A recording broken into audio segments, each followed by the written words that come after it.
Hello folks, in our previous video, which is showing up right over here I guess, we looked at the disassembly of the JG-10 rifle, and we also reviewed the internal parts of the rifle.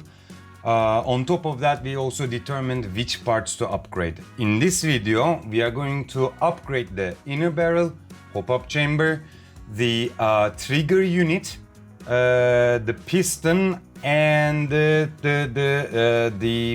trigger stopper. I will explain all of them from which part and so on. In each of the section, I will also try to explain the preparations I had to do in order some parts to fit actually the JG-10, because not everything is compatible as they were advertised or they were reviewed. So we are going to take a look at them all one by one, what we discussed before in our previous video, and we are going to finally reassemble the whole rifle back together. So let's get right at it. To start with, we are going to upgrade the inner barrel to Maple Leaf Crazy Jet 430 millimeters with a maybe I can show it also here, 430 millimeters with a 6.04 millimeter diameter stainless steel Crazy Jet barrel. I honestly believe that this is one of the best barrels currently available in the market. It's very nice, even nicer than the inner barrel that I'm using in my SSG10. We are going to use with this inner barrel the Autobot 60-degree maple leaf hop-up bucking, and of course we are going to upgrade our hop-up chamber, where we determined that it's one of the weakest parts of the JG-10 with a plastic hop-up arm. There was no knob in it. It didn't feel right at all. So we are going to upgrade it to an Action Army one. An Action Army comes with a fixed hop-up arm, as you can see here, with a tensioner spring. It's not a tensioner, it's with a spring so that the hop-up can move properly. Then it comes also with a barrel stabilizer that we are going to put inside, and some screws on 3 sides of it. With the same setup, we are going to use the Maple Leaf tensioner, and this is going to be the piece that we are going to use to stabilize and fix our hop-up arm to the chamber. Last but not least, we are going to use the original hop-up block, the stock hop-up block that came with the JG-10, because I tried it, it fits pretty well with the hop-up chamber and the barrel, so we do not need to change it. So let's get quickly at the assembly, and I would like to start of course with the inner barrel and the bucking. So we basically need to find where the hop-up tension will be and put it properly to the unbridged opening of the Crazy Jet barrel, which basically needs to sit perfectly and align very nicely. And I will check for the time being if that works or not. This is not aligned, so what you can do if you want to make it actually easier, let me take it out one more time. There is this, if I can take it out, yep. So there is this line inside the bucking that will be aligned with this right here, the alignment line that slides through it. So you can also do that one. Most probably it would be much clever to do it this way, and it's sitting perfectly inside, and then we push it until the hop-up bucking's walls inside reaches and touches the inner barrel's entry, and then we can check the alignment. If it's good, it seems very nice. The next thing is to put this ring in the barrel, which is also not that easy, but it just needs to fit in nicely so that it gives the proper shape of the bucking and make it stable. So let me just check one more time if everything seems correctly inside. Sits very well and very nicely.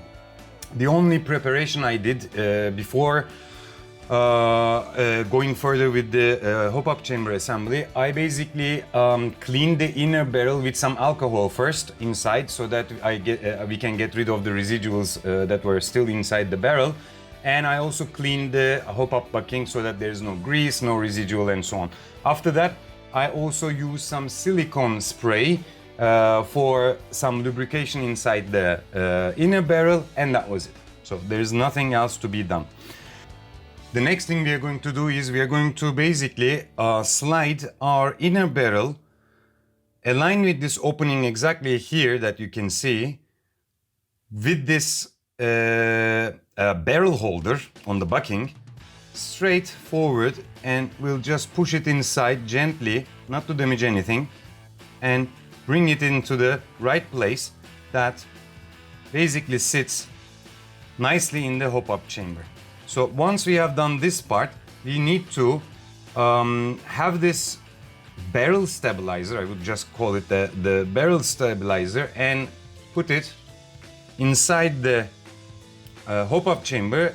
So what we need to do is that whenever we look at the two on the sides, we need to see the barrel. So if we put it like this,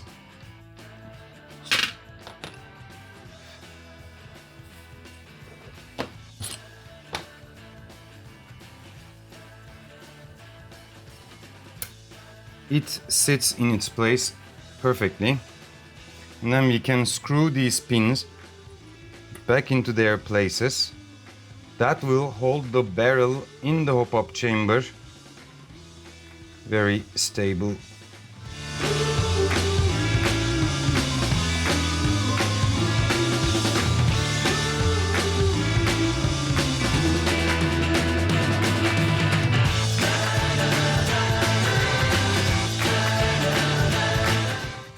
Exactly.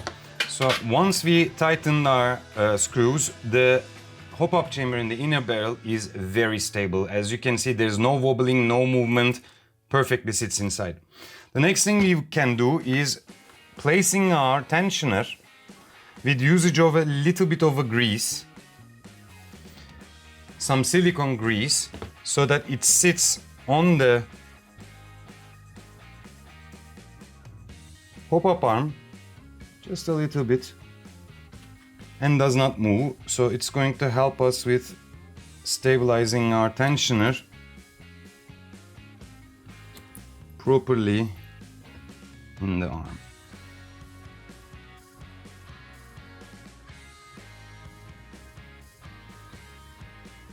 Just like this. Once it's staying straight, we can basically let it fall, as you can see. And if you put it out, it should be still in its place. Yes, it is. So we leave that part as it is, and now it's this little knob which is going to help with the hop-up lever, so basically the hop-up arm movement. So in order to do this one, you need to press a little bit the arm and put this piece in its place, and then hold it with your finger exactly where it needs to be. Because of the spring inside the arm, it's not that easy. And then turn the chamber. In the chamber, in this small opening, there is the screw that will hold the pop-up arm in its place. So what we need to do is that we need to start screwing that so that it holds the mechanism together. If it's aligned correctly,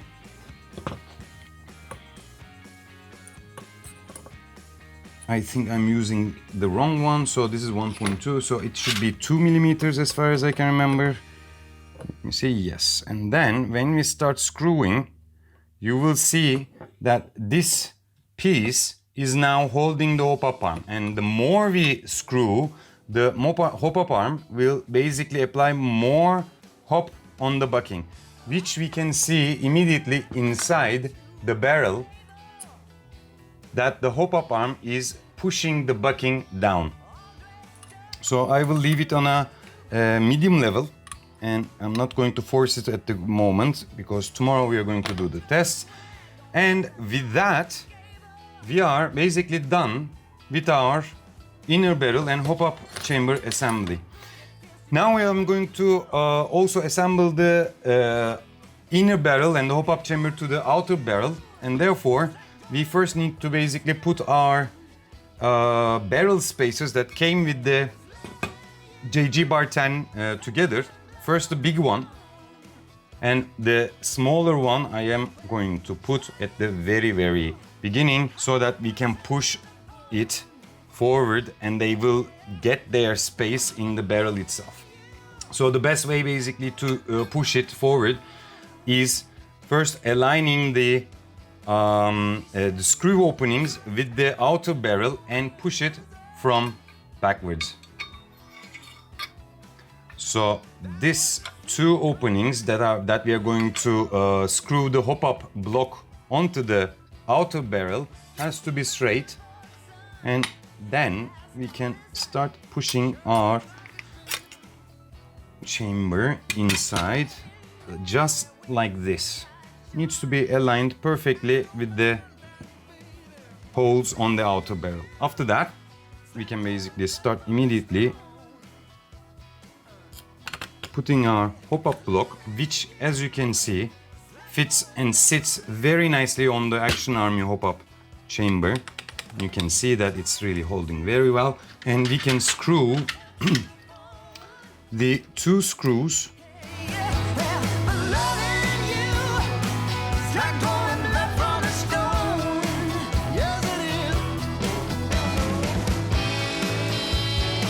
basically. This is it. Since we are here, I can immediately show you also how to adjust the hop-up. So basically, when you're playing with the rifle, so you are actually holding it like this and the hop-up block is down, looking downwards. What you gotta do is that you need to take your magazine out, you need to rack the bolt, and then you will see the opening through the magazine hole, and then you can use an Allen key to go and access your hop-up adjustment and adjust it. Then rack the bolt back, put the magazine in, shoot and check the hop-up, and then complete, try the same way one more time if the hop-up is not enough. The problem is it's not that useful during a game, but if you can make your tests and if you can finish your setup before each game or set it up for good, which setting up for good is not really realistic, then in the game, during the game, the hop-up adjustment will not move. So basically, it's going to stay as it is. So you will not be needing the adjustment all the time. That would be it. So now we can put the cap back on also. So try to put it also gently, not to damage the Crazy Jet barrel. So with the two barrel stabilizers, the cap on the front, which is also holding the end of the tip of the inner barrel with the hop-up chamber, and also the very stable Action Army hop-up chamber with the hop-up block on top of it, sorry. It is pretty stable in it, so you do not need anything more. So with this whole installation, we have completed the front side of the rifle. Now we are gonna get to the back side and upgrade the trigger unit, piston, and look into the pieces and modifications that we had to do. So when we look at the trigger unit and the piston, we had to do a couple of modifications. So let's start with the piston. The original piston came with a O-ring that for me was too loose. And as you can see that most probably in some places the the piston is going to have some air leak.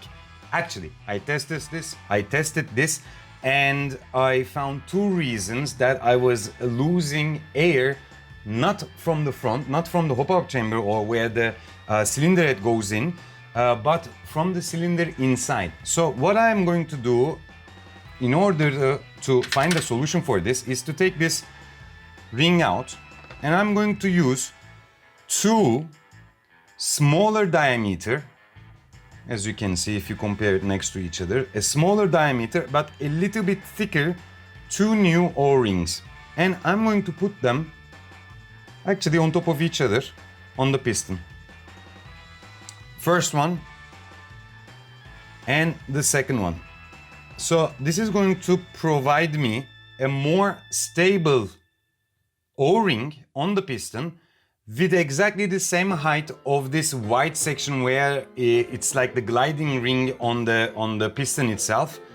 And I think this is already providing a much better air seal due to the empty spaces that we got rid of with the larger or bigger O-ring. So this is the first thing I've done on the piston that worked for me, and we are going to test the air leak together. The second problem I had was with the cylinder head. As you can see, I already applied and attached a sorbo pad on the cylinder head, but this cylinder head is not a good one. Also not the cylinder, we are going to talk about it. It doesn't matter how tight I actually screwed it back onto the cylinder, it always leaked some air. So what we are going to do is definitely we are going to use some Teflon tape to have a better air seal on the cylinder head, and then actually use some silicone grease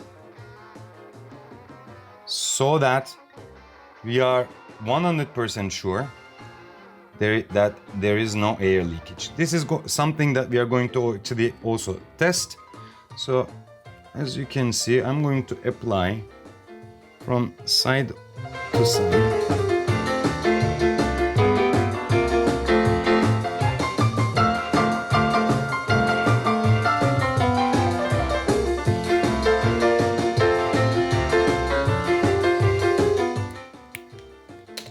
So once we've done it, we can just move it from the sides, get rid of the little pieces if there are any, and the Teflon tape is completed. On top of the Teflon tape, as I told you, I am always using this silicone grease to make the air seal even better.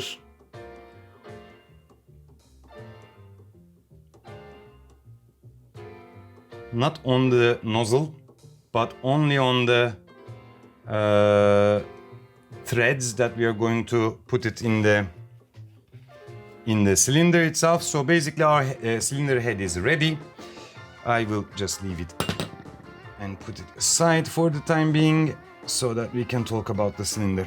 The cylinder was also not really good. Honestly, it had a lot of scratches also on these sides on the cylinder itself. So what I did is, with a very thin sanding tape paper, I sanded the whole cylinder, also all these openings, and you can see that it's already losing the coat, the silver coat on top of it. So most probably one day the cylinder and the cylinder head will need to be changed, but for the time being we are still going to use the stock one. You just need to make sure that it's very clean, it's very, with your fingers and with your hands, try to see if it's very smooth or not. If not, sand it nicely with a very thin sanding paper and it will work out. For the spring guide stopper, or the trigger stopper, or the spring stopper, what I'm going to do is that I am not able to use the shrinking tubes for sound reduction, because the shrinking tube was actually a little bit thick, and the 7mm M150 spring did not move inside freely. Therefore, I am actually using the same grease on the spring guide stopper, and I'm going to use the same grease one more time on the spring so that I do not have this metallic sound all the time when we fire the gun. So if you use a bit of grease on any kind of spring, this is going to help us reducing the metallic sound. And after that, we can basically put our spring guide stopper and the spring inside the cylinder. Next thing is going to be putting the cylinder inside, and it's going to slide gently and nicely. Before putting the cylinder in, of course, it would be a good idea if we can just oil it a little bit so that we have the smooth bolt pull also achieved. Well, I mean, at least the preparation for the smooth bolt pull. But this needs to move freely inside the cylinder. And this amount of oil that we put on these rings and the head of the cylinder, and also the O-rings, it's going to basically distribute it very nicely inside the cylinder. So now we can put it back in, and as you can see, it's a very nice perfect fit with a very freely movement. An air seal we are going to check, as I said. Next thing will be putting our cylinder head into the cylinder. So this part is going to be not that easy because there are not many tools that works with these two openings on the cylinder head. The best thing I was able to find is to use an Allen key and screw it with an Allen key by turning the Allen key clockwise. I guess this is clockwise direction. So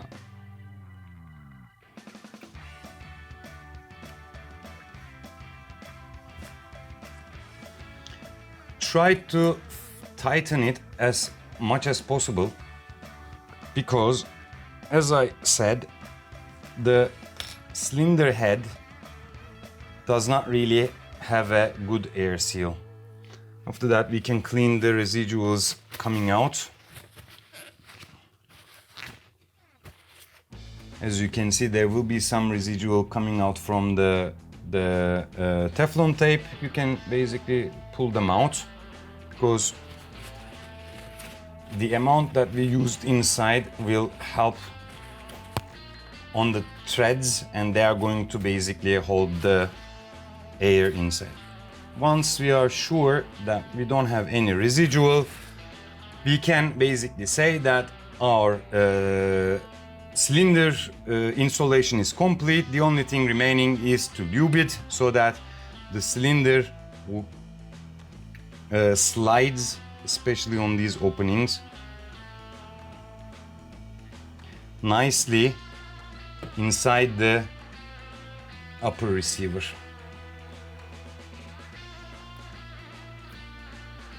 Once you lubed it, do not forget to clean the nozzle, because we do not want any grease coming inside of the hop-up chamber or the hop-up backing, which would actually then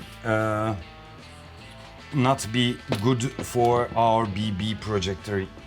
So we are done actually with the cylinder assembly, and now we can move to the trigger unit assembly. And the trigger unit assembly needed much more modifications. The first one was cutting down the piece right here from where this this the extra piece starts, and then sanding it down in order the Action Army trigger unit to sit properly on top of the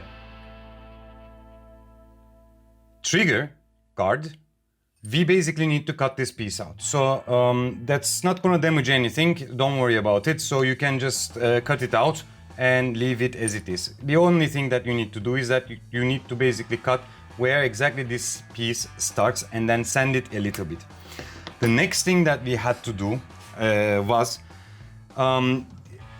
unfortunately, making the receiver screw holes bigger. So the receiver has 2 holes that the trigger guard will sit on. It's this one and this one. Whenever we put the trigger guard on, this one and this one are the screws that are going to hold the trigger on the upper receiver. The Action Army trigger unit came with very small, I think M2 screws that did not pass. So what we had to do is that we basically need to go to a DIY store and got ourselves a couple of M4 10 millimeters long screws that are fixing and that are sitting perfectly on the upper receiver and the trigger. So what you need to get is 2 M4 10 millimeter long screws. And after that, with a drill bit, you can use an M4 or an M3, or we use a 3.5 millimeters actually. And what you need to do is that you need to enlarge the front hole on the trigger unit and on this block so that the new screws will pass through, because these are originally made for the small screws that comes with the original unit, and you need to make them bigger so that it can fit to the receiver of the JG-Bar10. And the last thing was sanding a lot, actually, the trigger stopper, so the trigger, the spring guide stopper. The stock cylinder has a very tight opening that was not fitting with our spring guide stopper. So what we did is that we sanded a lot the sides of the spring guide stopper and also the upper part, so we curved a little bit right here in order to have the right size that it fits inside. So now we are going to see this one. Before we put the trigger unit in, what I'm going to do is that this is a little bit oily at the moment. I'm going to start the assembly with putting this block on the chamber with the new screws that we just bought from the DIY store. So it's going to be sitting, this one will be sitting at the back of the receiver. So I will try to exactly, and then the holes should be looking, the holes on the sides should be looking backwards. And once we put it in its place, it is actually ready to be screwed on.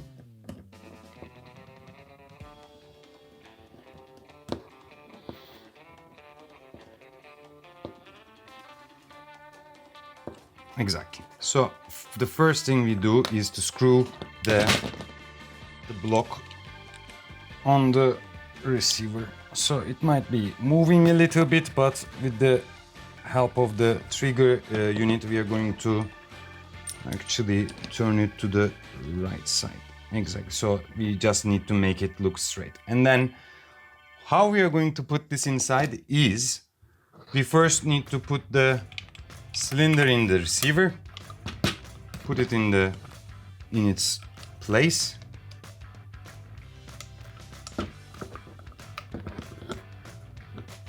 Aligning it properly with the opening on the cylinder, and then we are going to push it inside until we have a resistance. Once we have the resistance, you need to pull the trigger unit a little bit to the front and then let it sit down, or else this trigger stopper, the spring guide stopper, is not going to go inside properly. So what you need to do is that we need to push it a little bit to the front, like this.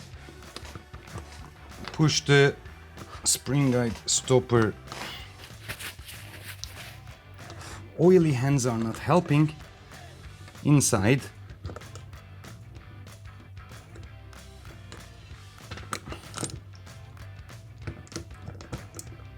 Like this, and it is going to now fit, as you can see, and sit in the place, and you can immediately see that the holes here are aligned. So right now it is sitting in its place.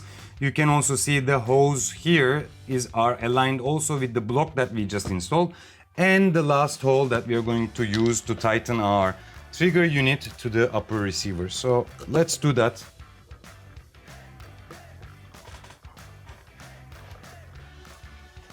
Very nice. And then we need to get our small screws that came with the Action Army unit, which are going to be screwed to the sides of this unit that we put in. So I think they are 2 millimeters. Yes, they are 2 millimeters. And then we basically tighten our trigger unit from both sides, right and left.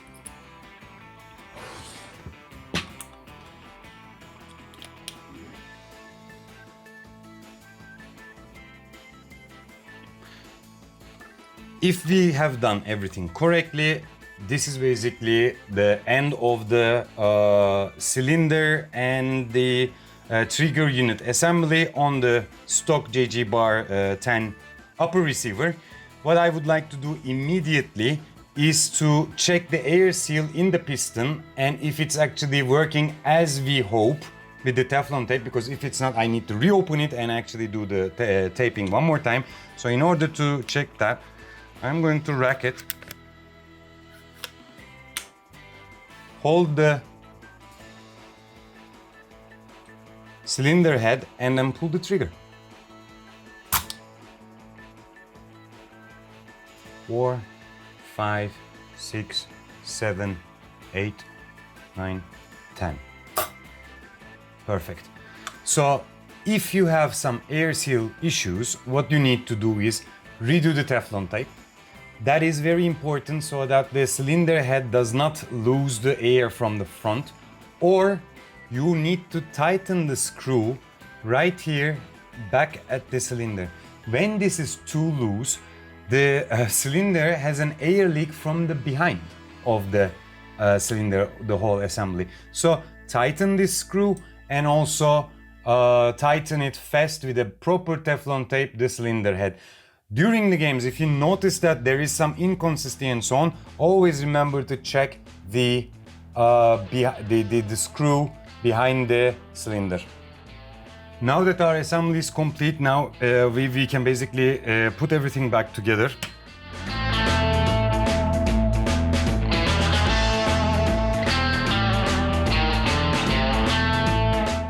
And align the opening right here with the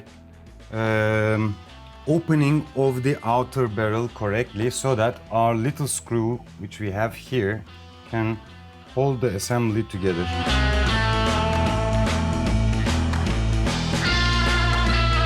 If you find yourself forcing these screws, that means that they are not aligned. So never force the screws, please.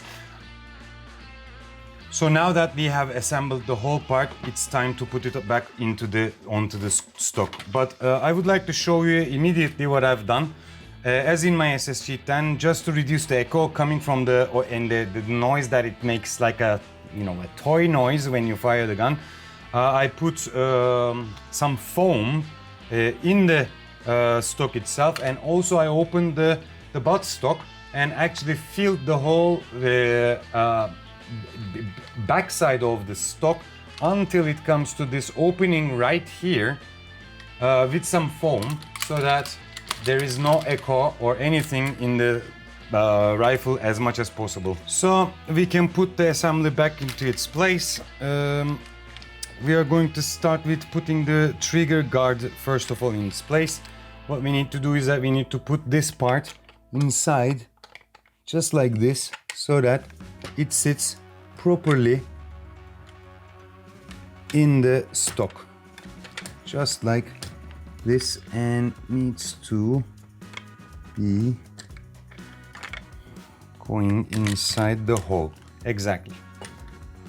Then we can put our stock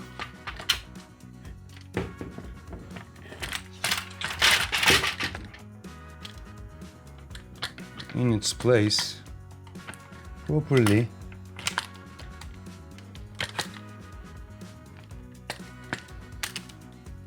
Which is sitting very nicely in the whole stock assembly. So we have 3 screws to screw. The star screw, so this one is the one at the back. So we can start with this one.